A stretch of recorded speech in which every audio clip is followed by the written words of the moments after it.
So fast forward to 6 AM in the morning, I get a bang at the window. Rowan goes absolutely crazy, barking her head off. So I peel out the windows and there's a bloke in a full police uniform. So I rolled the window down a tiny bit and spoke to him, and he tells me I need to exit the vehicle. You think that slapping a bit of dark tint on a sliding window makes your van stealthy? It doesn't. If you're cutting massive holes in the side of your van to fit some glass, you are absolutely making the biggest mistake of your van life journey. You're letting the freezing cold air in, and you're painting a massive target on your back for every curtain twitcher in the country. Now for this new build, I've ripped up the rule book. I am building a van absolutely zero windows in, but surviving in a steel box without completely going mad is going to require a shift in how I build it. Right then, let's have a proper reality check about the stealth van life actually means in the UK. Instagram lot will feed you this absolute myth that you can park up anywhere, throw open your back doors to a stunning view in the Peak District and live completely undisturbed. Well, that's total bollocks. So after 3 years living full time in this van, let me tell you the grim truth. The reality is trying to get your head down on a wet Tuesday night in a bleak industrial estate in the Midlands. Got your thermal blinds up, but you for an absolute fact that there's a glow coming from the 12-volt lights. Now, in my case, it would be a massive gaming monitor. It bleeding through the bloody edges of the window. So you spend half the night with one eye open, absolutely paranoid, waiting for that dreaded 2 AM knock on the window from an angry security guard or a bored copper telling you to move on. Right then, every single window you slap on the outside of your van just screams Campervan. It screams to someone that is basically sleeping on the inside. And worse, it screams that all your expensive gear is in there too. Now, I was completely knackered from the anxiety of all this. So I found a foolproof way around the constant paranoia and for the next phase of my build. It's drastic and it's heavily polarising, but I'm going to show you exactly how to survive in a windowless fortress. Because if you get the airflow and the lighting wrong, you're just building yourself a prison cell.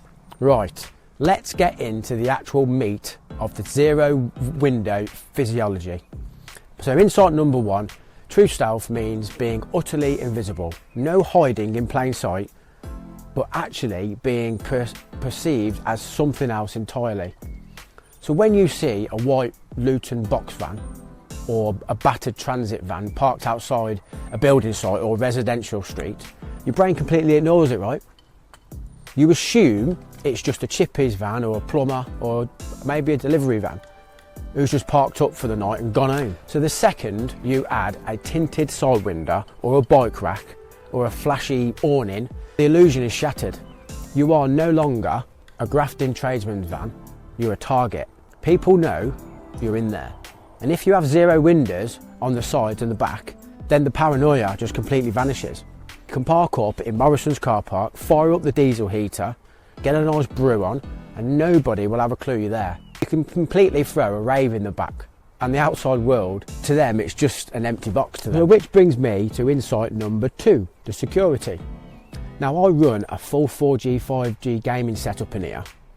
Now, between the monitor, the console, and the lithium batteries, and the RUT X50, there is a serious amount of money inside this van. And more importantly, Rowan's in here. And if someone walks past and spots the glow leaking through out the poorly fitted window blinds, then they know there could be some expensive gear inside. A solid steel bulkhead and back doors with absolutely zero glass is like a vault. A scrote with a crowbar isn't going to chance breaking into a random plumber's van just in case there's a drill in there. But they will absolutely put a brick through your campervan window if they think there is an iPad sitting on the counter. But here is the massive problem that everyone asks me about. It brings me to insight number three. If you live in a windowless box, how on earth do you breathe? How do you handle the condensation, the smells and the heat? if you just seal yourself up in a metal tin. You'll just wake up with condensation dripping on your face. And the van will smell just like a wet dog. No offence, Robin. You have to engineer your own climate. Because you don't have windows to crack open, you have to create a forced air draft system from the ground up. So what I am going to do is cut some intake vents into the floor of the van, right behind the front seats and down by the back doors. And I'm going to hide them completely underneath the chassis so nobody can see them from the outside. Now, I will be fitting a max air fan and a couple of solar panels on the roof. And that is an absolute must for my build to manage the heat and the power. But let's be honest, unless someone is walking past on stilts, people don't look towards the top of the van when it's parked up. From street level, it still looks like a completely stealthy commercial vehicle.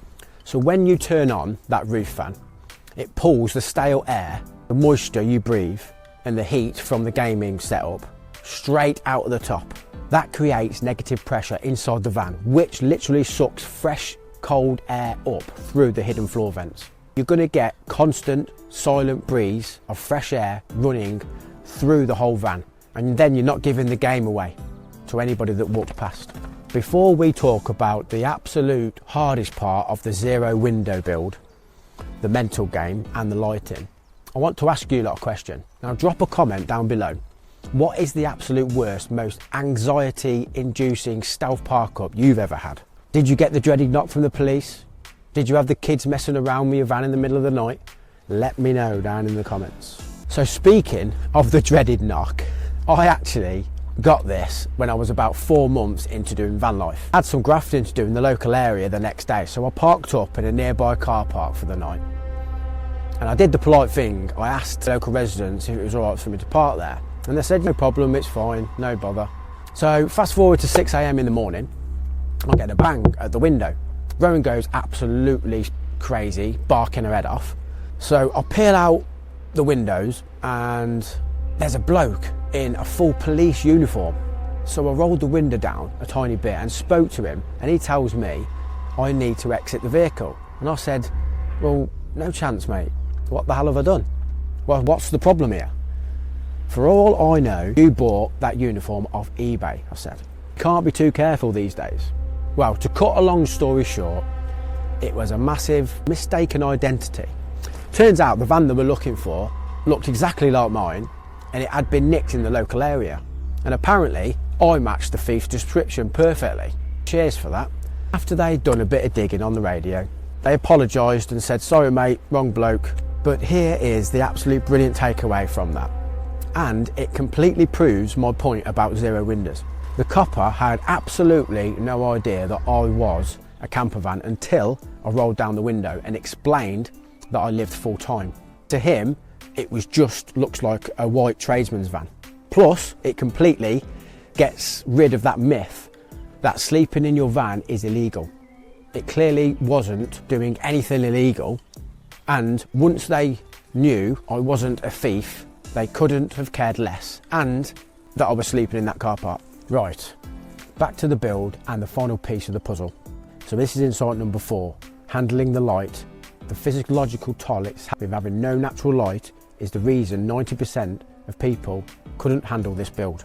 So if you don't get the lighting right, you will literally feel like you're living in a dungeon, and your mental health will absolutely tank, especially in the dead of winter when it gets dark at 4 PM. I am going to completely over-engineer the 12-volt lighting in this van. You cannot just slap one of them harsh blue LED dome lights on the ceiling. I will be fitting specific lighting zones. I'm going to have a mix of warm LED lights hidden under the rustic timber cabinets to create that ambient crazy glow, a bit like a pub fire. Then I am going to fit dedicated high CR daylight bulbs over the kitchen area for when I'm chopping the vegetables up or grafting on DIY fix in the van, which is going to happen. You basically have to trick your brain. And honestly, when I'm parked up on a miserable freezing January night with the rain hammering down on the roof, having no windows to look out of on a bleak industrial estate is actually a blessing. When I've got the warm lights on the diesel heater pumping out the heat, the PlayStation's fired up and Rowan's snoring in bed, it's going to feel like a safe little bunker. You can completely detach from the miserable weather on the outside. So that is the physiology behind building a van with 0 windows. Yes, it's extreme. Yes, people will tell you you're absolutely taking the piss and that it's going to be a miserable cave. But if you value your security, your expensive 12-volt gear, and most importantly, a solid night's sleep without constant paranoia of stealth parking, it is the ultimate freedom. You can trade your view of the beach for the ability to sleep absolutely anywhere in the UK totally undisturbed. So if you want the actual unfiltered truth about full-time van life in the UK, the extreme DIY, the 12-volt setups, and how to survive the grind without taking the fake aesthetics, then hit the subscribe button. We're building a proper community of realists here. All the 12-volt gear and the extraction fans I'll be using for this setup will be linked down in the description. And if you want to buy Rowan a treat for putting up with me, then the Kofu link's down there too. But just before you go, YouTube seems to think you will like this video next. Give it a watch and I'll see you over there. Cheers, mate.